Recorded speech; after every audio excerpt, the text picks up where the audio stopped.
time to get across to the students. They don't have time to teach the 3 R's. The state curriculum could be vastly improved and maybe start from scratch. We need to consolidate school districts, administration, not the district themselves, because you close a school district, you close the town. But I'd like to see the administrations of small districts, maybe instead of handling 1 district, they could handle 2. We have a district in the Panhandle, 9 students, 11 employees, 5 teachers, $400,000 in cost to the taxpayer last year. That particular district could possibly be joined with another district and not overtax the administrators with work.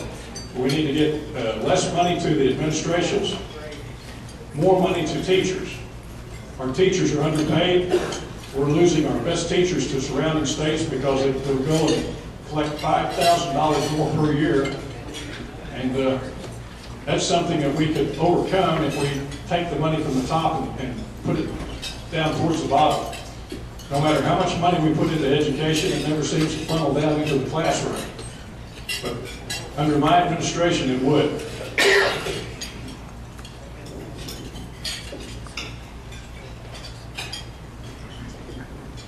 Well, let me just say that I have a great appreciation for teachers and the hard job that they have, and my husband has several sister-in-laws. I have several sister-in-laws that are teachers throughout the state of Oklahoma, so I have a great appreciation for them. You know, studies have shown that the single most important factor in student achievement is the quality of the teacher. Quality teachers make a difference in our schools and the type of education that our students receive.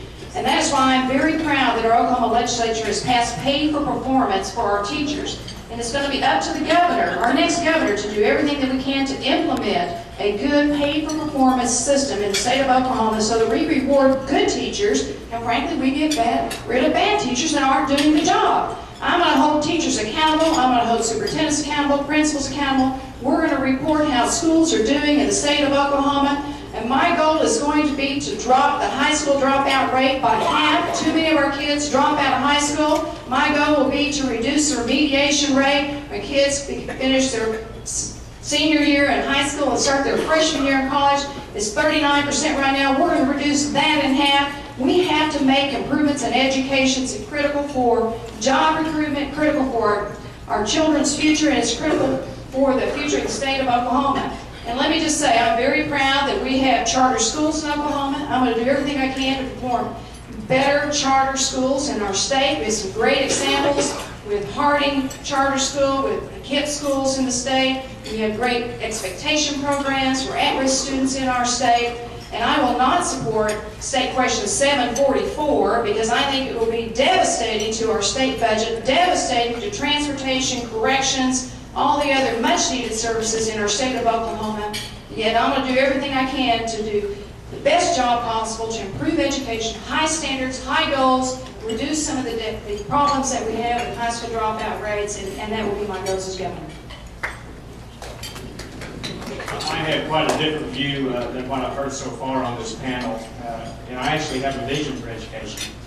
And let me define what the problems are first. First, the biggest problem is we have a government monopoly when it comes to trying to educate our kids.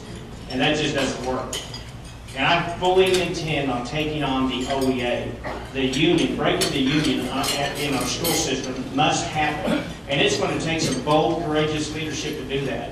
Now, normally you're going to hear things like, well, race to the top. And unfortunately, that's an Obama plan that Congresswoman Fallon actually supported. She was very vocal about that this year. And so I don't support those kind of issues. I did not support Goals 2000 by Clinton, and I didn't support No Child Left Behind. Here's what I support. I support local control of our public school systems, of our local school systems. You realize that we are only one of 6 states in the entire nation where our, quote, local schools are funded at the state level. We don't have local schools in the state of Oklahoma. We have government monopolized education system.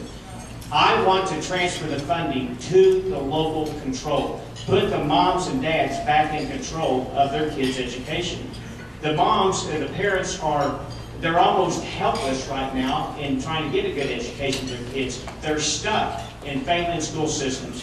So my goal is to move the funding to local control, put the parents back in charge, get rid of this silly cookie cutter education system that we have today, and put the parents and the local school system in control of those schools. Thank you.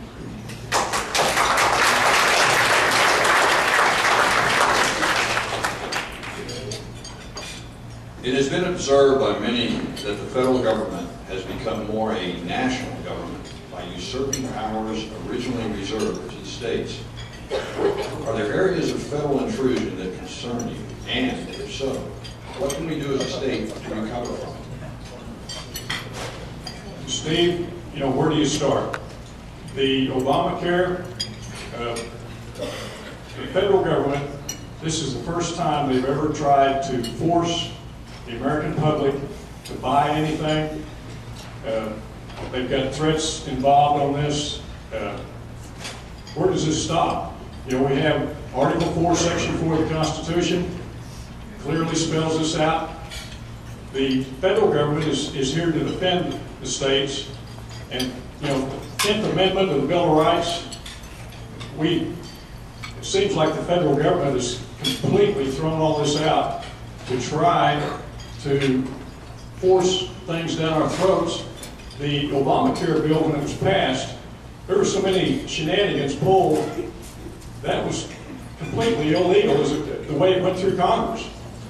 So, if we don't get a handle on the Constitution, our states absolutely will fall apart.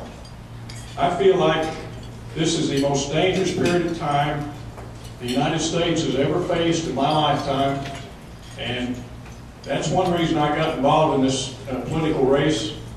I wanted to have my say on what I felt, and I wanted to do it on a public platform and have people listen to me. And I think in the future, if more people don't get involved, like those of us sitting at this table, we are sorely going to regret it. Thank you.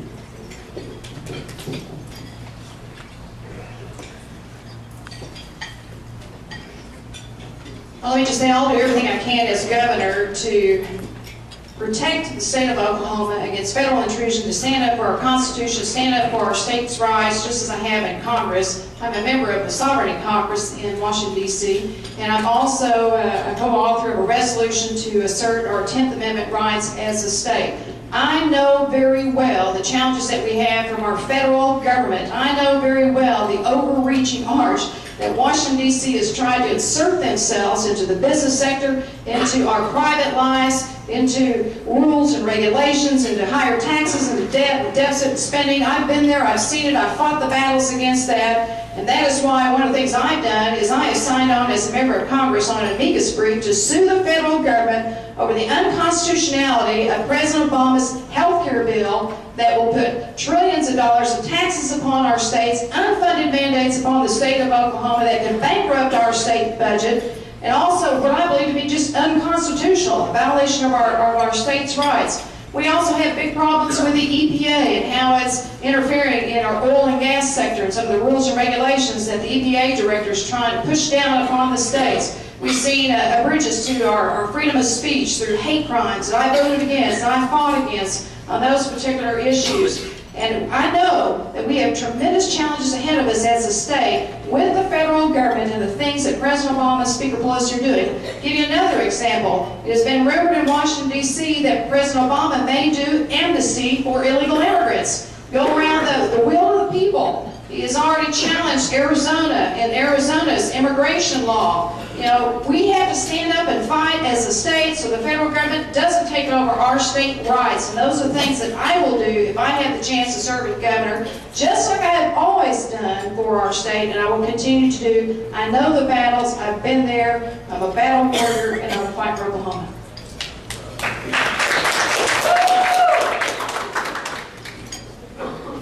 This is a time for not just fighting, but a time for leadership, folks. And The 10th Amendment states rights